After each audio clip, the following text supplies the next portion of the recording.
Welcome to the Monopoly Report. The Monopoly Report is dedicated to chronicling and analyzing the impact of antitrust and other regulations on the global advertising economy.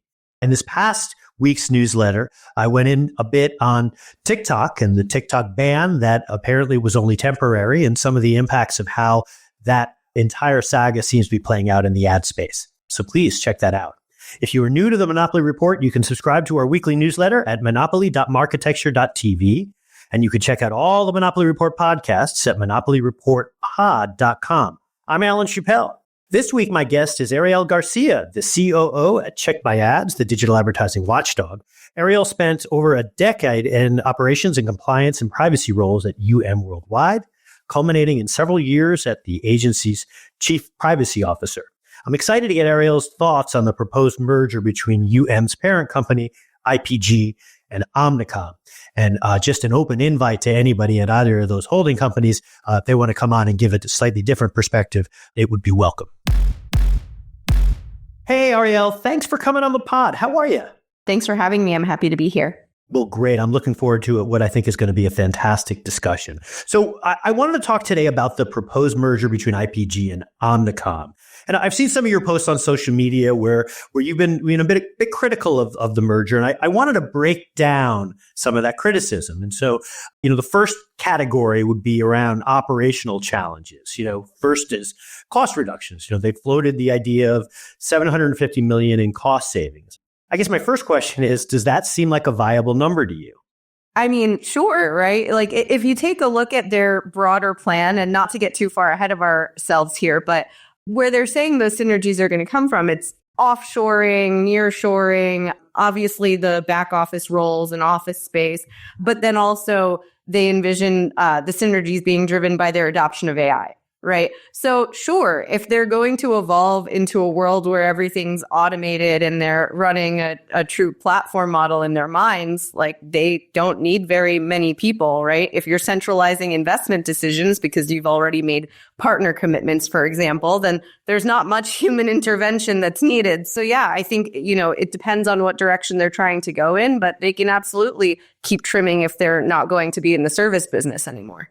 I always thought that was sort of their bread and butter, was being in the service business. And so stripping it down to nothing when you're already, I think by most accounts, cutting things to the bone seems like a challenging long-term strategy, no? I mean, that's exactly right? If we're talking about whether it can be done, it can be done. If we're talking about what it'll mean for client attrition, that's a completely different question. I've talked a lot about how the holding company model has kind of devolved and they've rendered themselves commodities. And then now that they're a commodity and the only differentiator is costs, like now they're upset that they're being pressured on cost, right? So I think that this over-indexing on how much reduction or how much people synergy they can find is just an extension of that kind of de-evolution. What the differentiator of agencies used to be was highly dependent on people and the service that was provided to clients and the degree to which they helped them grow, right? But if instead they're resigning themselves or indeed barreling forward with intention to a world where cost is the differentiator, then, they can trim all they want. I don't know that they'll be able to keep clients once they win them, though. And I guess the answer to the first question may lead me to my second question, which is around management. I mean, everybody that I've ever known who's worked in an agency for even 10 minutes know that there's kind of a huge herding cats problem there where creative people, smart creative people are usually not great at being told what to do. And so the idea of integrating these two very large companies just seems to be like on its face a little bit of a challenge, no? There's a ton at play there, right? Because yes, there's the inherent herding cats issue and the fact that you're within a holding company, you're working across many specialty units. There's varying degrees of integration. Depending on how the commercials are set up, you also have like politics and P&L cannibalization, right? So there's a lot that's happening there from kind of the top down. And then there's just the reality of, as they've been laying people off, as talent has kind of seen the writing on the wall, there's also inevitably a bit of a brain drain that happens, right? And so what you have left are people that are kind of falling in line and keeping the machine going, which is not necessarily providing the degrees of service that clients are necessarily accustomed to either, which creates further friction, right? So there's a lot happening here. Not to mention, obviously, you now will have two entities merging where there's been rolling layoffs after over a series of years, right? So morale's going to be at a low, competition's going to be high, egos are going to be warring. So it's just, it'll be fascinating to watch. I can't be more grateful to watch from the outside. Yeah, I can imagine. So one of the things being touted as sort of the crown jewel, and you can look at what Publicis has done with Epsilon, and it's the data assets. And so IPG purchased Acxiom back in 2018. Omnicom acquired Flywheel in 2023. I'm just curious. Did you have a role in some of the Acxiom integration? And what non-confidential insights can you draw? Yeah. So what I can share is, around the time of the Acxiom acquisition, it was right around then when I unofficially started to be involved in privacy. I didn't take on a privacy role until 2019 unofficially, 2020 officially. However, what's interesting about the vantage point that I had is I got to see it from both sides. So I was very much in the room as, the integration process was beginning, and there were discussions about how to, what the offerings would be and how to position things to clients. I don't know that there's much I can share specific to things like those discussions. But one thing I'll say is, one of the critiques I've heard or read in some of the articles about this is that perhaps IPG just didn't apply as much pressure, let's say, as Publicis, for example, around the adoption of Epsilon, right? That IPG wasn't kind of pushing Acxiom as much. I think Publicis has a fundamentally different model offering products, which thereby opens them up to more potential beyond just kind of shoving it down their clients' throats. So there's a fundamental difference, right? Because when Publicis acquired Epsilon, they acquired an ad tech platform. They operate an ad exchange. They also serve publishers. They're more akin to Google, right? That's not the same as the asset that IPG acquired, which was the non-valuable part of LiveRamp. So why is Acxiom being referred to as a provider of first-party data? That always seems sort of confusing to me. It's been confusing to me since 2018. So here's the thing. And again, I've read what other people have said on this that have been kind of playing devil's advocate to what I've been saying. What I've been saying is exactly what you just kind of nodded to. Acquiring a third-party data aggregator does not make one an owner of first-party data. And some people said, I was reading, I think it was an article in Digiday from a couple of weeks ago, and someone said something to the effect of, third-party data can be first-party if you squint hard enough. And I get it. This stuff is not, there's a lot of ambiguity and creative interpretations and all of that. But I believe that person was referencing online data, data that's collected via tags and pixels and things like that, where there is somewhat more ambiguity around who owns the tech. Is the data being sold to the data broker in that instance, at which point they can take a position that they're a first party in that transaction? There's a lot of ambiguity there. But we're talking about the asset that was acquired was predominantly a third-party data aggregator, mostly of offline data and then licensed data, right? So I don't think that there's much ambiguity within that. And now that we've also seen there's ongoing litigation between Adstra and Kinesso regarding their identity solution. So a lot is coming out in the wash, which makes it easier to talk about this stuff out loud, right? But if we're pretending that there's some sophisticated first-party data-based identity capability, there's a lot of stuff out there that that is now in the public domain that should draw ire. I'll throw in a fun fact. I just saw, just before we got on this call, that Omnicom was named as an additional defendant in an ongoing litigation by Compass against Flywheel. So it seems like, I don't know, maybe Omnicom's just going around and buying up entities that are embroiled in IP theft litigation. I'm not really sure what. Well, you can certainly get a better price if you were doing that. Hypothetically, if they did that, maybe you get a litigation discount or something. I mean, granted, when IPG acquired Acxiom, it was immediately after, in the throes of the fallout of Cambridge Analytica, when Facebook had turned off partner categories, which is what caused their share prices to tank. So, this type of thing, it's not it's unprecedented, but I think it's definitely an interesting move by Omnicom.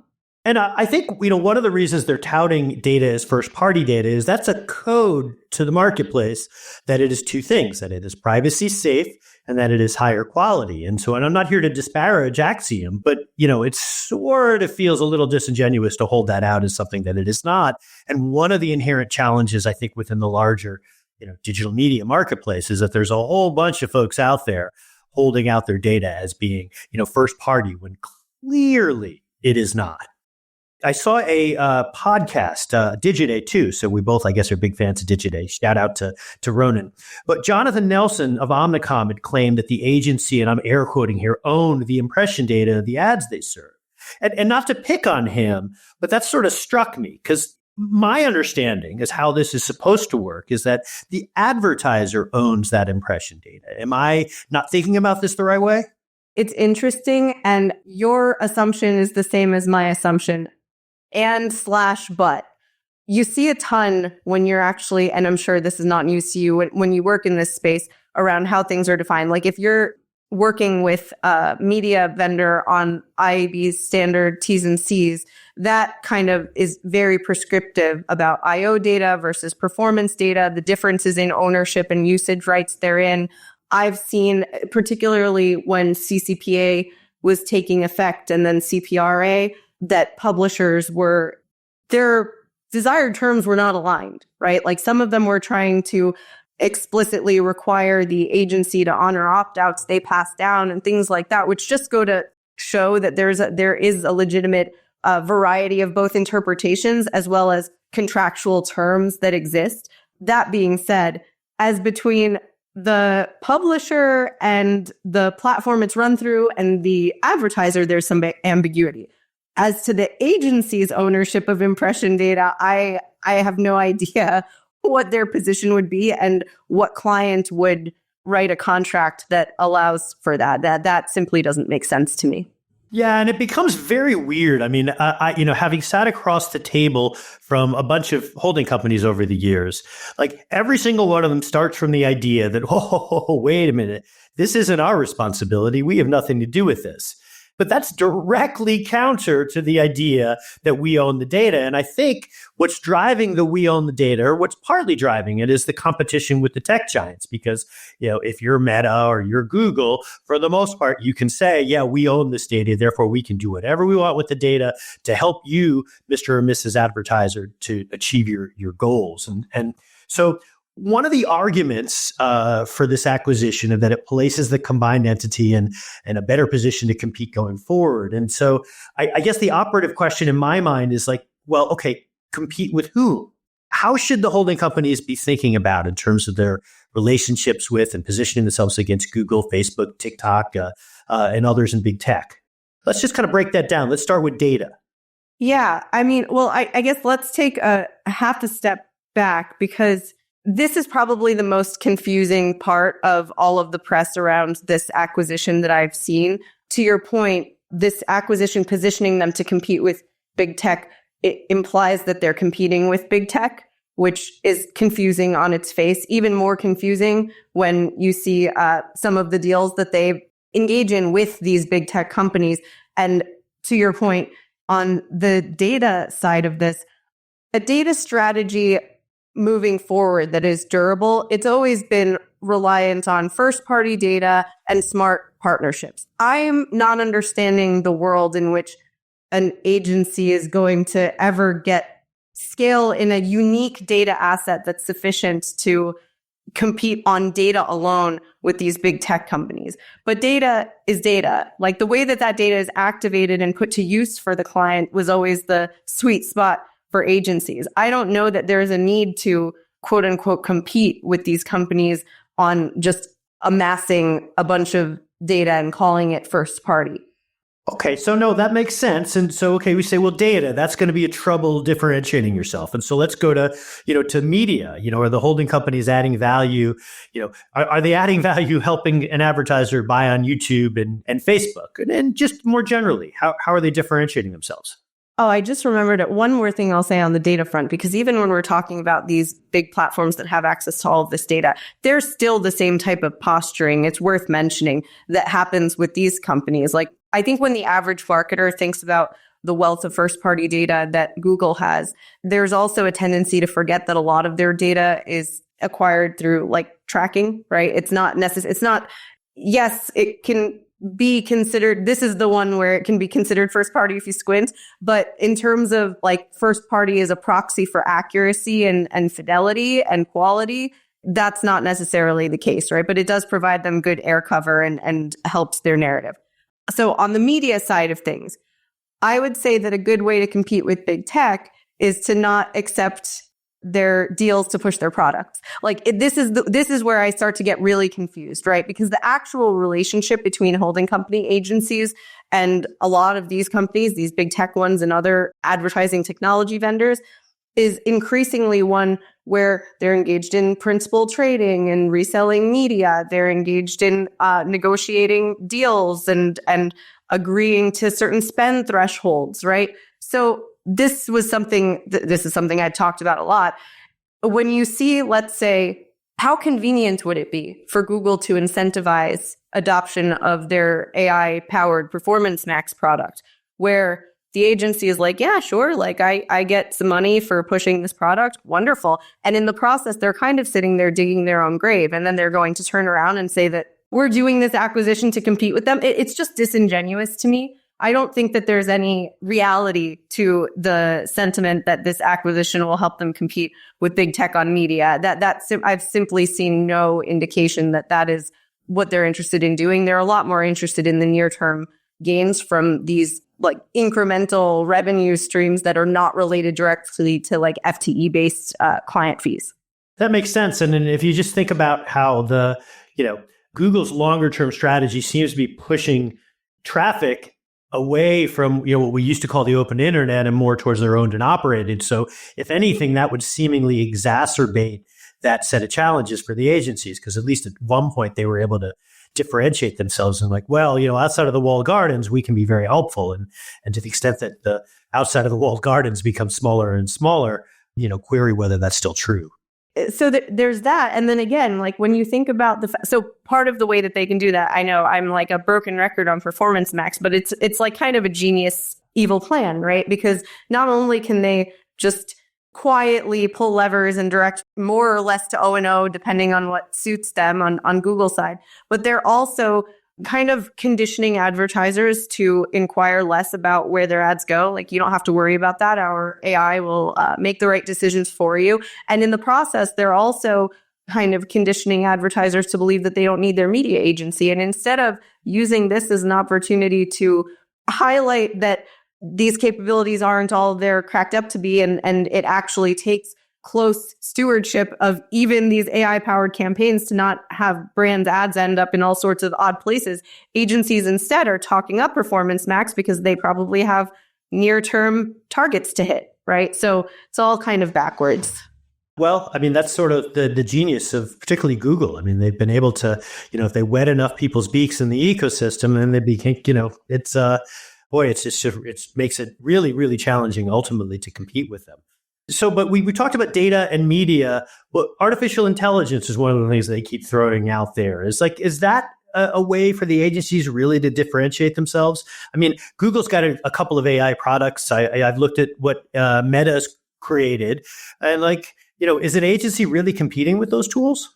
Look, I've been out of the agency game for a little bit now, but back in my day, the way that billing reconciliation was done as recently as 2023 involved a bunch of manual data files being pulled by various teams and combined in Excel, right? So when you see all of these press releases and all of the foreshadowing to investors about this potential for AI, it's difficult to process this as a real thing. But I will say that the use cases I've seen predominantly, and I'm going to speak specifically to the media side, because I think on the creative side, there are differences from what I'm about to say, right? But on the media side of things, most use cases that are intelligible that are out there are relating to efficiency and making manual tasks not manual anymore. And I've been confused about how that translates into a growth strategy.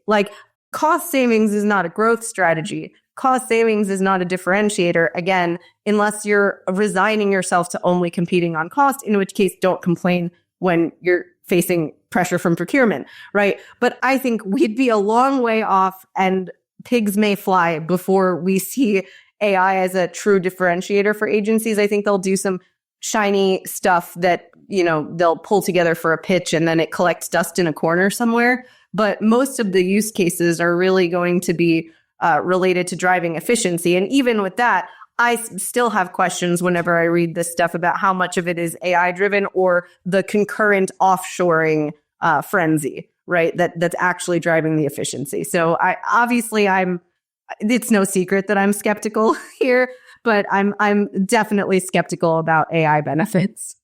Yeah, and even on the creative side, I almost just wonder if they would have been better off buying a Rembrandt or some really cool technology company that allows you to insert in creatives in a slightly different way. Like that to me, I go, oh, I get that. Okay, you can scale that. That makes sense to me. You just reminded me of another thing I was going to say, because again, we're talking about competing with big tech here. Both Omnicom and IPG have inked deals. I forget if they're exclusive with Google to use their AI for something. So codependency and competition are kind of mutually exclusive, I think. And so, yes, that part makes it even more difficult to understand. But yes, I hear you. I agree. And it's not dissimilar to my position on the data piece too. I've been calling Axiom $2.3 billion paperweight. Now it's just kind of getting passed on to Omnicom. But if it is truly an aggregator of third-party data, if their identity solution, as Abstract claims, is based on borrowed data, wouldn't it be a lot cheaper to just license the data? What exactly is worth spending all of this money and going through the pains of integration, Yeah, it's a fair question. We've talked a bunch on the Monopoly Report about, Google's trials and tribulations and their antitrust issues. So let's speculate here. If all or part of Google's ad tech stack gets divested, does that help the holding companies compete more generally? Does that have an impact in all this? It's difficult to see it having a massive impact because even in a world where divestiture occurs, but by any account, the resulting companies would still be big, have leverage, be able to pull together some nice incentive deals for agencies still.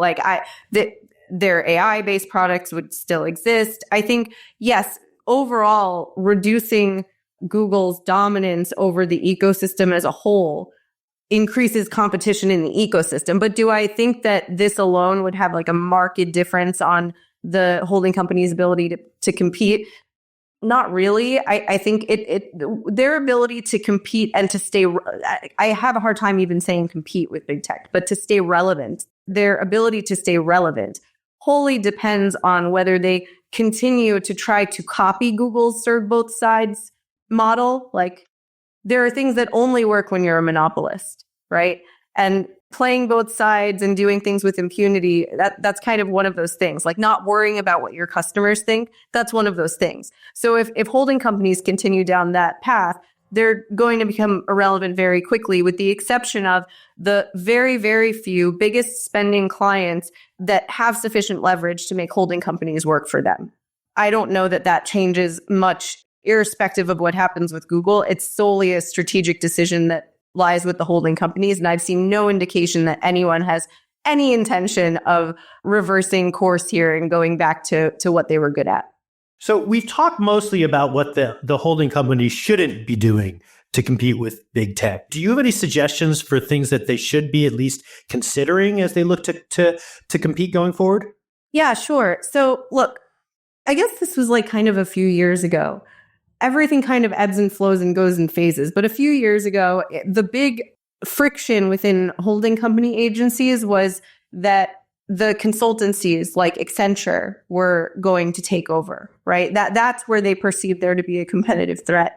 And so a lot of their strategy and their effort was focused around positioning themselves as strategic business partners to clients and opening up the aperture on what they can help clients with. Data can enhance and refine that. But if you abandon the strategic partnership ambition and you only have the product ambition, you make yourself a vendor instead of a true partner.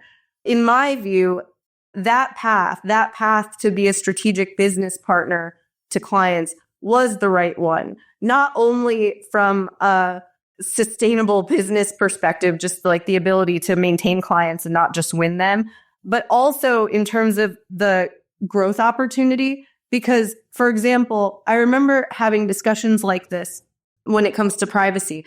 It's no surprise that privacy in the ad tech sphere, it's probably one of the most, if not the most complex disciplines, right?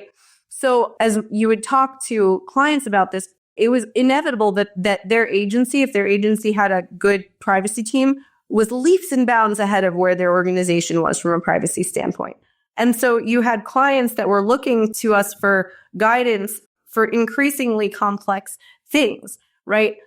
When you apply that beyond the privacy context, there's growth beyond the marketing budget, right? Like you start to expand share of wallet as well. So it's something where you're delivering more value to clients. Your goal is to help them grow. You have a commercial model that's aligned to that. And you have the opportunity to tap into budget that is truly net new, that's truly incremental. That to me is the right path. You can't only pursue the data ambitions and the tech ambitions without actually being the agent, right? Going back to being the agent that acts on your client's behalf, because that's where the magic was. So shifting gears a little bit, I know you were there just about every day, if not every day, during the recent Google ad tech trial. And first, mad props there, because I don't think I have the attention span to sit through that kind of thing without a device for that long. And the coverage was fantastic as well. But I'm just curious, what's your biggest takeaway or prediction? Judge Brinkema is supposed to come out with a decision any day now. I actually thought it was going to be the week of the January 20th. But what's your prediction about how that decision is going to play out? It was pretty evident to me that on the ad exchange and on the ad server, the DOJ would be successful. Like I would be surprised if they're not successful, both in the tie-in claim and in the monopolization claims. The part that I am less convinced about is the ad network. Right. So I'm not sure which way the Google Ads piece of this will land, but I also have questions about whether it actually impacts much, because even in the DOJ's initial complaint and the remedies they were stating that they were seeking was at a minimum a sell-off of the sell side of their ad tech business. So to me, like the ad network piece was important as a narrative tool. It allowed for the storytelling around search and how their monopoly in search led to their dominance in the ad network business, which led to everything else, right? But yeah, that's kind of where my head is at. Also, because of how delayed this seems to be, I know it's like not even that long, but knowing this judge and her appetite for speed, I'm wondering if at this point, like, could there be settlement discussions happening? Like, would that even, this is a question for you actually, would that even procedurally impact things? Like, is there an ability for the DOJ to say, hey, like, we're in settlement talks, and so can we slow down this decision? Is that a thing, or is that not how things work?